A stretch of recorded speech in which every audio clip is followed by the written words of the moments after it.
one of the most secret stories that was revealed to me, sir, is about these beings.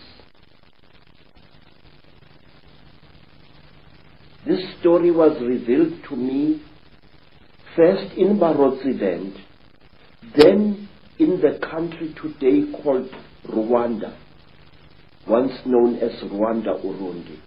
Then I learned about this story at that time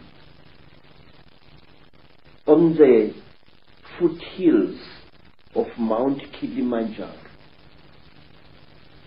This is the story, a story you find throughout Africa.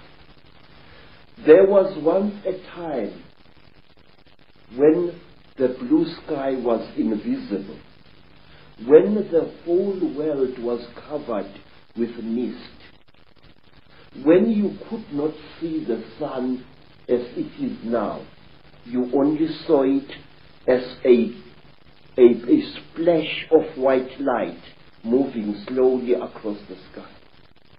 At that time, there was an eternal drizzle every day of the year.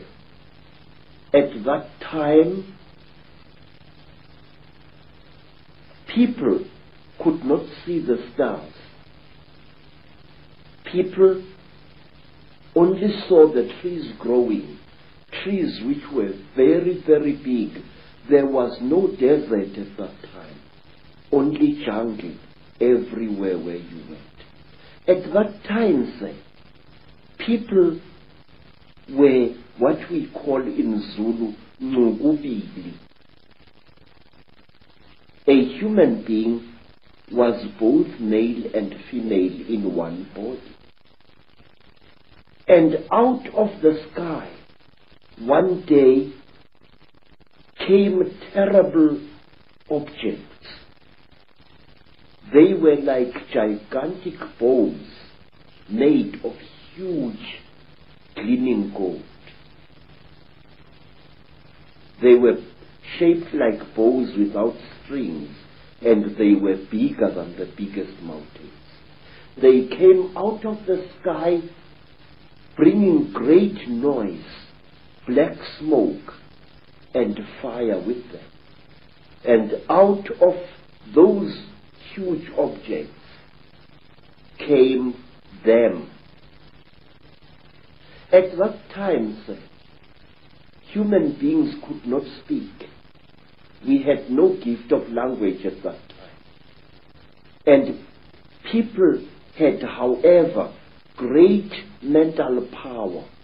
A man would go into the bush and, using the power of his mind, actually call out an animal which he wanted to hunt and kill for his children. And the animal would appear and kneel down before the man, and the man would kill the animal and take it home. But when the Chitawuli arrived in Africa,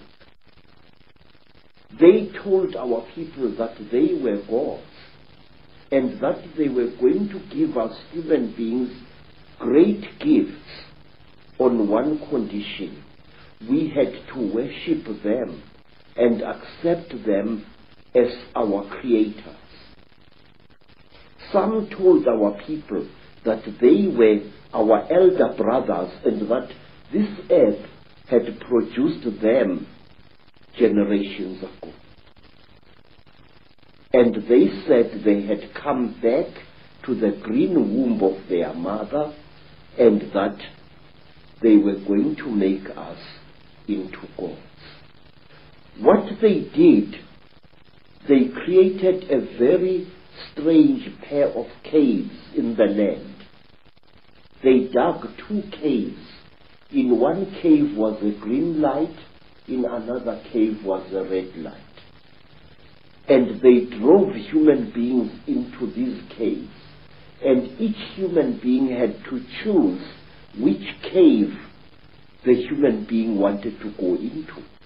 And those who went into the green cave came out as women And those who went into the red cave came out as men. And then the talkers, the Chitauri, told our people that now they were perfect. But the moment the first men saw the first women, a terrible row erupted. The women hated the men because they looked between their legs and they saw what they thought were snakes dangling between the legs of the men. And the men hated the women because they looked on their chests and they saw these big things. What they were, they did not know. And then the Chitauri laughed. It was to them a very, very big joke. And then the Chitauri said, if you serve us, you wretched little human beings, we are going to make you into gods. And the human beings agreed to serve the Chitauri. And the Chitauri gave human beings a second gift, the gift of language. People started talking with their tongues where they had talked with their minds before.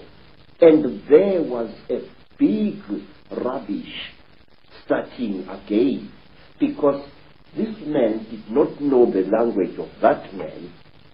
And when this man greeted that man, this man thought that he was being insulted, and so a lot of murder and culpable homicide started taking place all over the world. When our people were given language, they found to their horror that they had lost much of their mental powers. They had paid a terrible price. But the Chitauri were now the masters of human beings.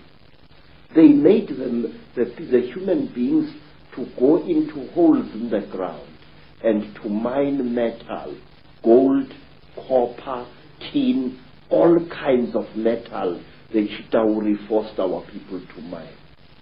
And the people were very unhappy because they couldn't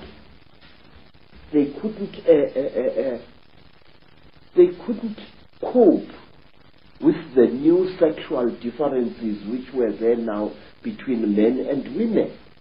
And then from amongst the Chitauri came a very good female Chitauri. Her name was Mai Nzarantwari Samahongo. Mai Nzarantwari Samahongo was the senior wife of the terrible chief of the Chitauri,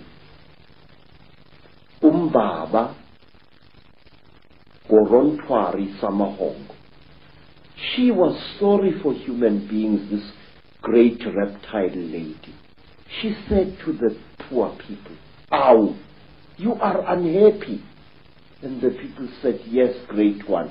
We go into the holes every day, we dig the stones and we bring it to the gods, but we are not happy." And Mai Nzarantwari scratched her scaly chin